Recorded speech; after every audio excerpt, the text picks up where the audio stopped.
Pardon? My mom sang. Oh, okay. She quietly song-bombed us. We need to get you up here with the trio. Yeah, should we give her a hand? Oh, what a beautiful Christmas morning. I guess all those Bing Crosby songs about a white Christmas came true this morning, didn't they? If you looked out on the mountain this morning, I don't know if it's melted by now, but it sure was a sight this morning to watch as the clouds started to lift. Well, one of the early memories I have of my childhood was the Christmas pageants we did in grade school. Did you all do that and play the shepherds and Mary and Joseph and all those? Well, in third grade, Sister, what was her name? Sister Llewellyn or something like that. Bless her heart. Anyway, she had me be the narrator. So I had to narrate the whole Christmas play. I think God was getting me prepared for ministry even in third grade, because God is a very sneaky, sneaky God. But I was thinking how much fun those pageants are. I kind of miss not seeing them anymore. And how wonderful it is. Children love to act out stories, don't they? And I think even we adults love stories. If I'm going to learn something, tell me a story. That's how I learn it. Because when you hear a story, it awakens something in you, does it not? It isn't just like hearing principles or platitudes. A story awakens something. And so this morning, I'm not here to argue whether every detail of the Holy Birth is fictional or factual. I'm not here to argue it either way. I'm not here to throw the baby out with the bathwater, so to speak. But they're timeless aspects of the story that touch people of all cultures, all philosophies. That birth of a child, that holy birth. And it touches us because it awakens the truth within us that we are divine. And what a wonderful story this is. The whole Bible actually was written in story form. And the whole Bible is an evolution of human consciousness from the Adam state of consciousness, which is that human ego state, evolving to the New Testament, where you have the awakened Christ consciousness that Jesus came in with. And what a long journey we all have toward that, don't we? Humanity is just working and working a long time to achieve that. And it seems like for every 2 steps forward we go, we take one backward. Doesn't evolution feel that way? Our life journey toward that awakening consciousness is a journey. And you know, physical birth takes 9 months, but that spiritual birth of awakening can take lifetimes. I mean, even in this one lifetime of mine, don't you all feel like you've lived 10 lifetimes in this one lifetime? I mean, come on. It's like, what else can a person do in a lifetime? It's been amazing. But every event, everything that happens, every person that you meet is there to trigger you to an awakening. So there's meaning in everything. It's hard to imagine when you think of some of the things we've all gone through. But everything is there to trigger us. And I love that, you know, that's so hard to comprehend sometimes, especially when we're in the dark night of the soul. But, you know, when I do memorial services, I love to tell the story of the caterpillar on the carpet. If you were a little caterpillar walking along a carpet, and the carpet had many designs and colors and shapes and forms, but a little caterpillar walking along the carpet would just see a line here and a color there and went, what is all this about? My life makes no sense.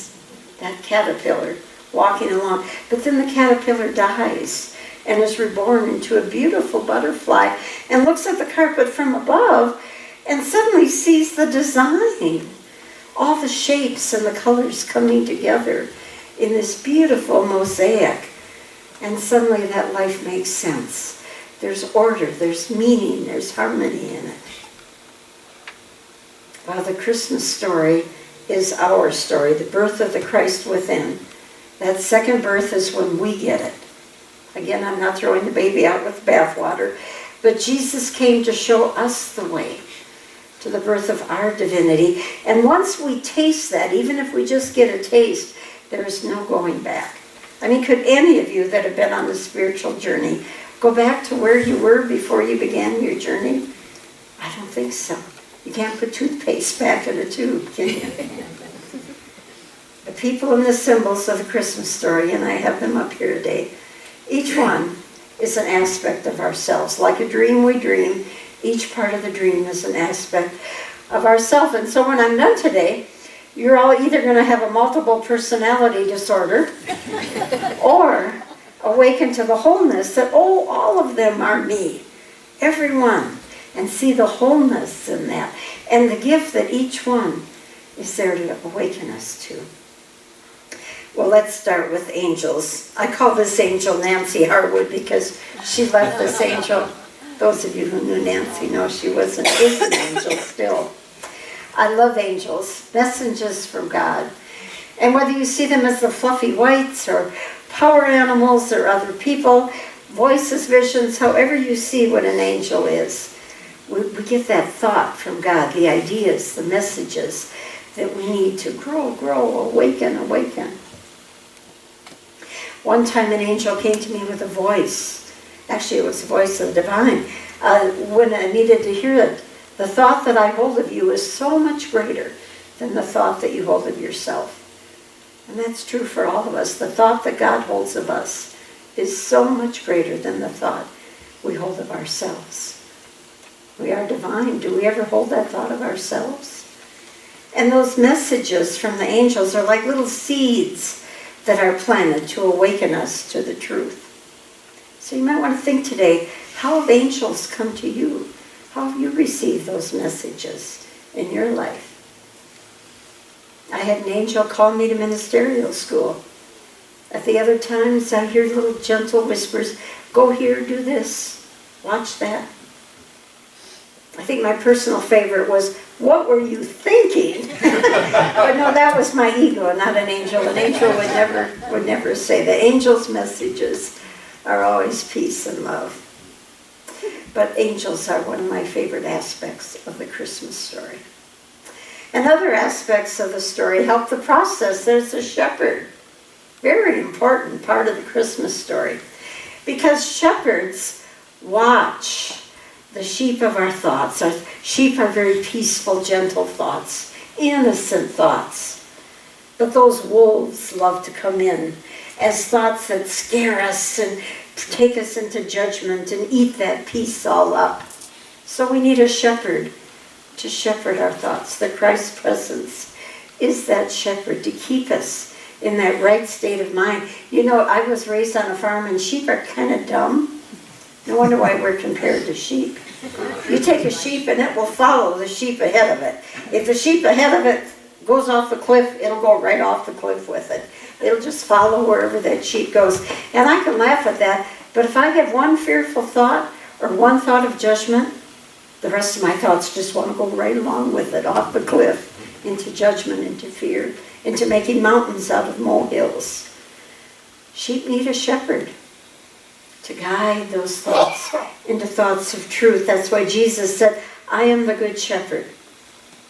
He brought us the truth to free us. Yet his whole ministry was turned into messages of fear instead of peace and love, the truth that he came to free us. No wonder why we need the 3 wise men, the 3 kings. Now actually, you know there were really 4 wise men. One of them was turned away because he brought fruitcake.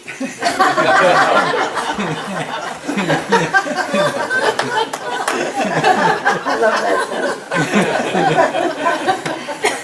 that. Kings are the part of our mind that rules us. So body, mind, and spirit. What are the kings that rule us? And we have a split mind. So we have kings that rule the ego mind and take us off into all kinds of dramas. And we have kings that rule our spiritual mind and bring us back into light. Almost like in the old television shows where they have the 2 angels on the shoulders, one telling you this and one telling you that. And what king we elect to listen to determines our state of mind, determines our life, determines when we awaken. What thoughts we let rule us. And ruling thoughts follow the star, follow the inner light of spirit, rather than the human ego light of the outer world of appearances. And those kings hear the call to follow the light to our spiritual destiny of awakening to the Christ within. Haven't you ever been prompted to, oh, go to this class, read this book, go to this church, hear this speaker, whatever. That was your inner king following the light of truth toward your awakening. And one step at a time we get it.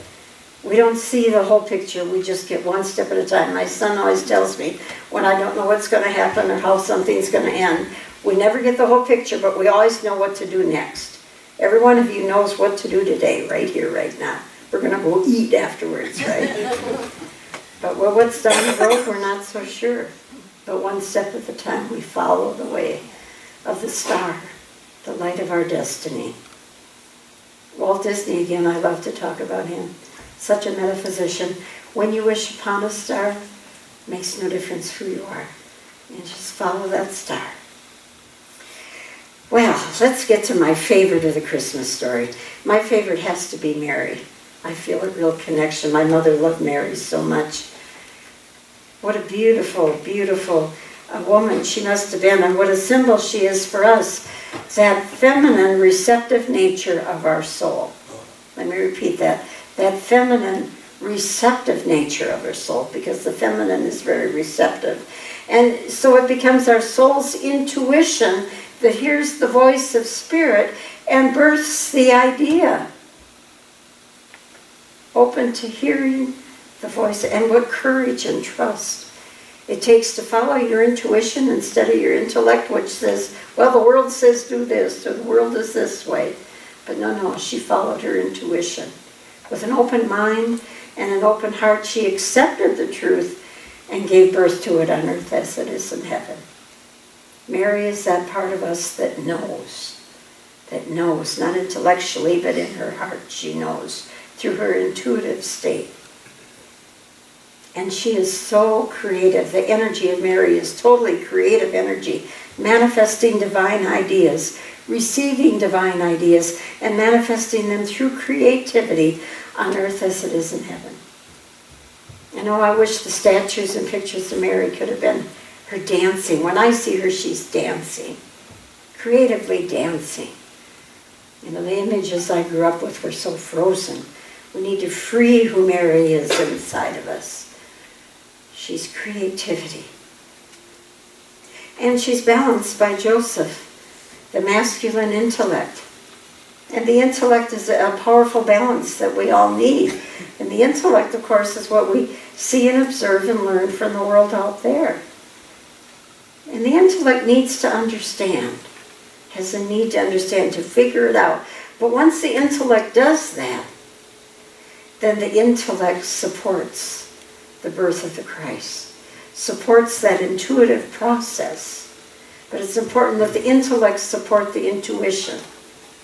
It's not the other way around, because the intuition is from spirit. Now, Mary rides a donkey in the story. The donkey is our lower animal nature. And the revealing word says about the donkey, it's just like us, it's stubborn but capable of direction. Stubborn but capable of direction. See, the human ego wants to pull us to the outer world. No, this is where I need to go. This is what I need to do. That needs to be harnessed and led inward. Back in here. Back in here. God is present. God is present. I don't need to fear. I don't need to get off into the dramas. God is present. So where does all that leading lead? To Bethlehem. And the meaning of the word Bethlehem is house of substance. Again, manifesting on earth as it is in heaven. The divine idea of the Christ now manifest on the earth plane. And remember when I told you about peace a few weeks ago, that we feel it in our solar plexus, and there it becomes creative power to stand in that center and manifest on this earth plane. In class this week, one of our dear members heard the voice of Christ saying, in order to handle the world right now, you just have to say, I am love. I am love. I am love. Let's say that together. I am love. I am love. I am love. Or as I always say, I am the power of love. And then you can fill in the blank. Let's say that. I am the power of love. One more time. I am the power of love. And then you're back in that feeling and knowing who and what you really are. What is there to fear then? Well, Mary and Joseph showed up at the inn. And you remember the story, turned away from one end to the other. There's no room, there's no room. And this one is very easy metaphysically to interpret. Is there room in your inn? Is there room in your mind? My mind is usually so full of my to-do list. Well, I got to do this, I got to do that. And that often there's no room for the Christ to be born. It's too filled up. Or it's too attached to what's going on out there. Declutter your mind. That's why we try to be still. Whether or not you can do formal meditation, just be still for a moment and allow that Christ to come forth. And then the birth in the manger. That brings back memories to me growing up in the country, because the barns were always so warm and cozy in the winter with all the animals in there. And the mangers were such a nurturing place, a place of nurturing, a place to be fed. Human natures need to be nourished and fed from spirit, not the outer world. Jesus often went away from the crowds to a place of nourishment where he could find that peaceful setting and rest in the presence and be fed. Where's your manger? Could be anywhere. When I was raising my children, it was locking myself in the bathroom. Wherever you can find it, go to your manger. Go to your quiet place. And then the birth begins, and that's only the beginning. Christmas is just the birth of the Christ. There's a whole journey to the ascension. That baby has to grow up. Wow, what a journey that is. Human consciousness at some point has to grow up, and right now it seems like we're taking a big step backwards. But that's the way evolution is. 2 steps forward, 1 backward. But Jesus came to show us the way. We will get there. That indwelling Christ, that potential, we will arrive there. If we follow the star of our potential, we will arrive. Now let's see, I'm going to invite Val up. Do you remember Paul Harvey when he used to be on the radio? Anybody here remember Paul Harvey? He had the greatest stories. Talk about a story. It's a bit of a long one, and she's going to channel Paul Harvey here this morning. And I'm asking Val to do this so my voice doesn't have to read all that. Thanks, Val. Sure, go ahead. The message of Christmas. Originally, this story was prepared for UPI News by Louis Castles. The Christmas story of God, born in a man, escapes many moderns because they try to find complex answers to their complex questions. This is utterly simple, so to the skeptics, we offer a modern parable. There once was a kind, decent, mostly good man. The man I'm talking about was not a Scrooge. He was generous to his family and upright in his dealings with other men. It's just that he did not believe in all that incarnation stuff that churches proclaim at Christmas time. He couldn't pretend otherwise. He just couldn't swallow the Jesus story about God coming to earth as a man, that a man could have God in him. One year he said to his wife, "I'm truly sorry to distress you, but I'm not going to church with you on Christmas Eve." So he stayed home while his family went on to the evening service. As they drove away in the car, snow began to fall. The flurries got heavier and heavier. He went to the window to watch them as they drove away and to watch the snow as it collected on the ground. He finally went back to his fireside chair and began to read the newspaper. Minutes later, he was startled by a loud thudding sound, then another, and then another. He thought to himself, "Someone must be throwing snowballs against my living room window." When he investigated, he found a flock of birds huddled miserably in the snow. They had been caught in the storm, and in a desperate search for shelter, they had tried to fly through his large living room window. He felt he couldn't just let the poor creatures lie there and freeze, so he went outside, and they were flopping around in the snow. He remembered a certain area that would be of help to him, an area that would help them live through this Christmas Eve night. This area was in the barn where his children kept their pony.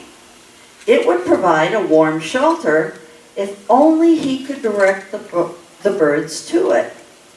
Quickly, he put on his coat and galoshes and tramped through the evening stone to the barn. He opened the doors wide and turned on the lights inside. But the birds wouldn't fly into the barn.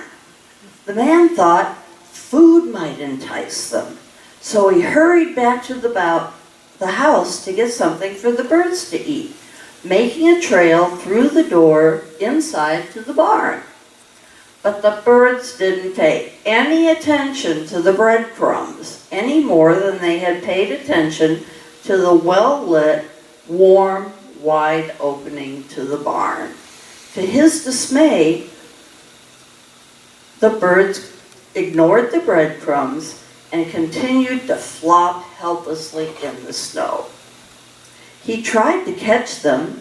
He tried to shoo them into the barn by walking around them, waving his arms, but instead they scattered in every direction except into the warm, lighted barn. It was then he realized, they're afraid of me. As he thought, he reasoned, to them I must be a strange and terrifying creature.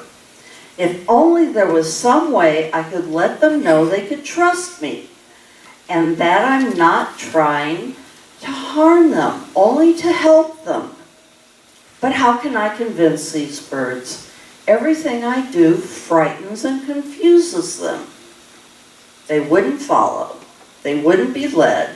They wouldn't be shooed or chased into the barn because they feared him.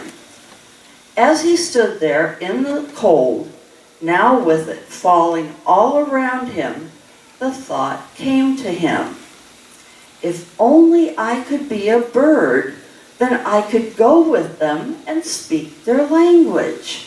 I could tell them, don't be afraid. I could show them the way to the warm, safe barn. But I'd have to be a bird. I'd have to be one of them, so they would understand.